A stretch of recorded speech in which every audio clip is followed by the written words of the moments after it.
Guys, we came here last time to search for the Hermon Mount Gecko. It was much warmer and all, and we found nothing related to our target species. And today we came here again. I want to find the spadefoot frog, the spadefoot toad, sorry. And here, guys, finally, after many years of searching, the Hermon gecko, one of the rarest lizards in the world. It's endemic to Mount Hermon and probably another area within Lebanon, and that's all. These guys are insectivores. They get active at night during the hot days and they hibernate in winter. I was surprised to find two of these while flipping rocks. They're quite active, and apparently warm days like today are their active days right now, though it's already beginning of December. But this winter is unusually warm, so reptiles are kind of active. I've seen a few lizards running around already, and we're gonna continue searching and hope to see more of these. I can never get enough of taking pictures of this guy. That's so cool. We have another species of the genus Mediodactylus here, which is Mediodactylus orientalis, the Caucasian gecko. That's way more common than this one and spread in the pine forests throughout Lebanon.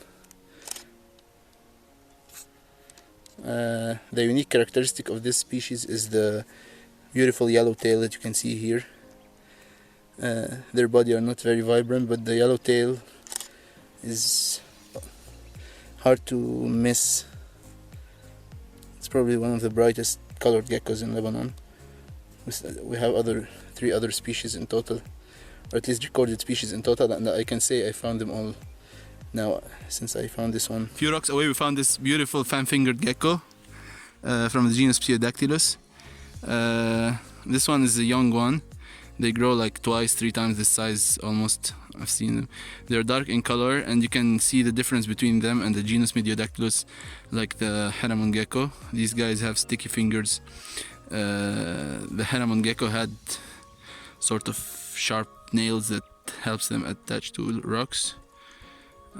These guys are the largest species of geckos in Lebanon, actually. They're insectivores, of course, but they have semi-diurnal lifestyle, especially during the cold days like today. It was sunbathing outside, and it can change its colors to become darker to absorb more sunlight. Then when it hid under the rock, it turned gray, as you can see now, with only a few spots.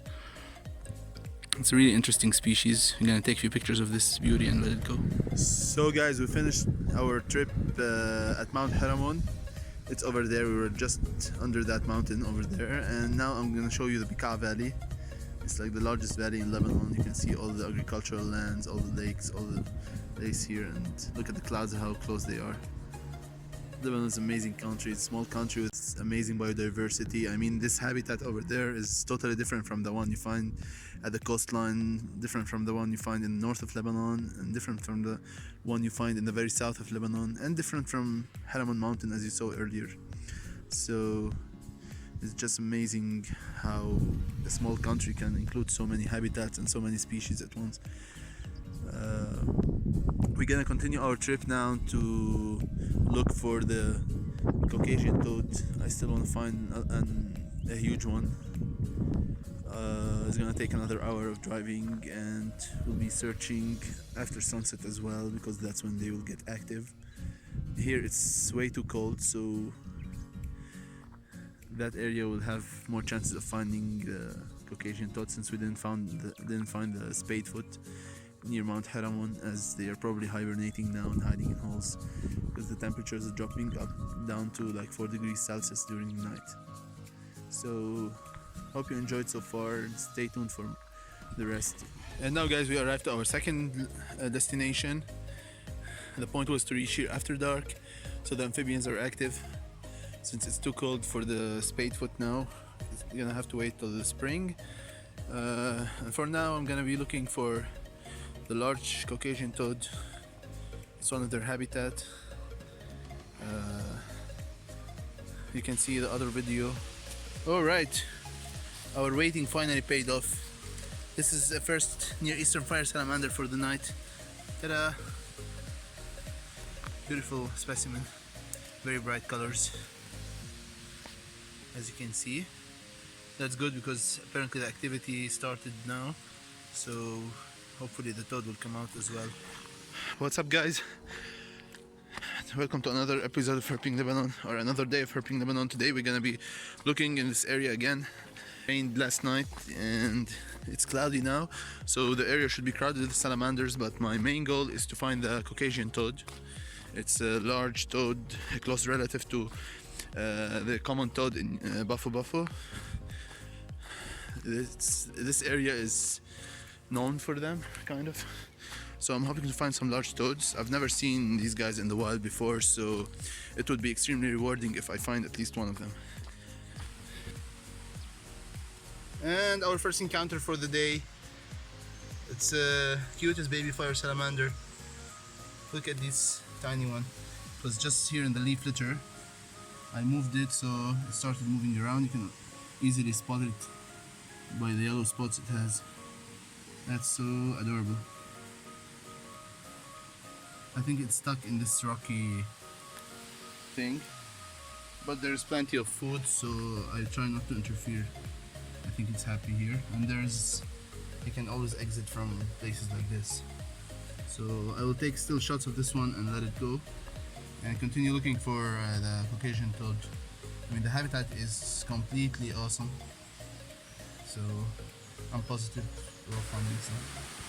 So while I was shooting the little salamander, my friend just found another one, a bigger one. He just called me and told me to follow the trail to it. So I'm going to see it and then continue our search for the toad.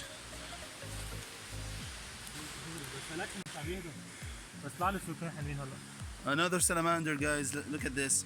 It was just free roaming around here, so they are active even during the day now because of all the rain and the perfect habitat.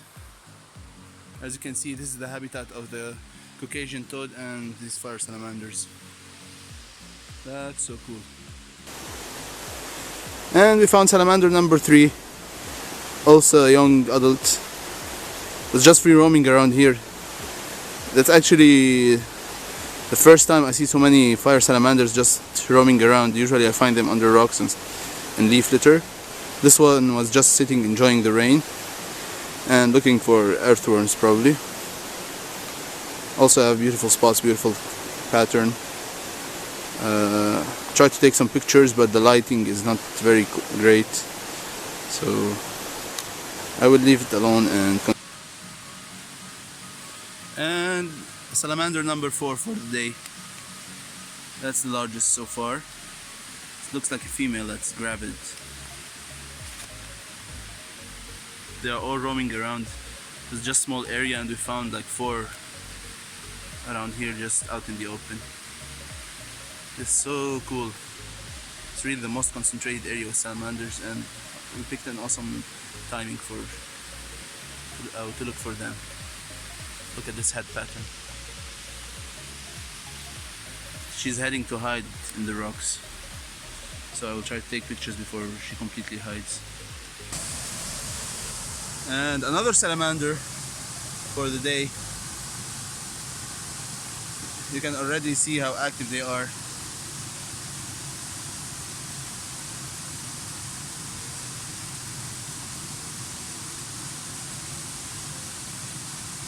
They're absolutely everywhere in the leaf litter, searching for worms. It would be nice to find some big size one with some cool patterns and colors and all that. I'm sorry for the sound of the river, but I just wanted to show you how amazing this habitat is. And hands down, this is one of the most epic amphibian habitats I've ever been at. Look at all this moss and leaf litter, the trees covers.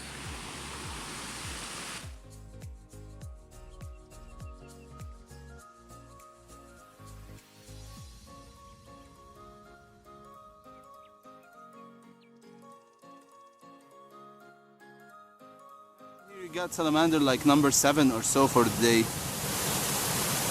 It was just a few meters away from the previous salamander. That's crazy. I didn't film all of them, but I mean every few steps we're encountering one. That's really cool. And salamander number 8, I just flipped right after the previous one that was going inside the tree. This one was under these pieces of wood. I'm not even flipping, like barely, and still I'm finding tons of them. This amazing salamander number 8. I'll keep looking. I think it's gonna be a video based all about salamanders, and the toad will be an extra reward if we find it, or when we find it, like. And salamander number 9, only a few meters away from the one we flipped, climbing up this log. That's great. They're not huge. I think they're maybe 2 years old max, but they're absolutely everywhere, and they're active right now, extremely active. This is so epic. Whoa, look at all these hiding places. These are ruins of an old mill, water mill. And these chambers, I mean, they should be crowded with amphibians. They're like perfect place for amphibians to hide during the day. It's this close to the river, and it's dark and moist, and there's lots of moss and humidity around, so damn guys, I'm going inside. And there I spotted another salamander under the leaf. Look at this one. That's a big one from what I'm seeing right now. Ta-da! Salamander number 10.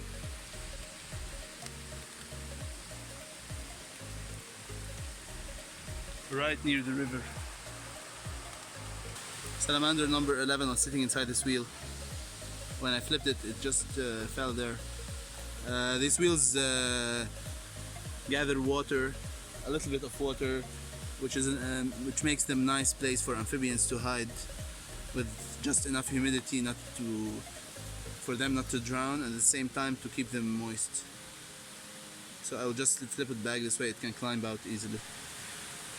And salamander number 12, I think 12. I kind of lost the count. We found so many of them.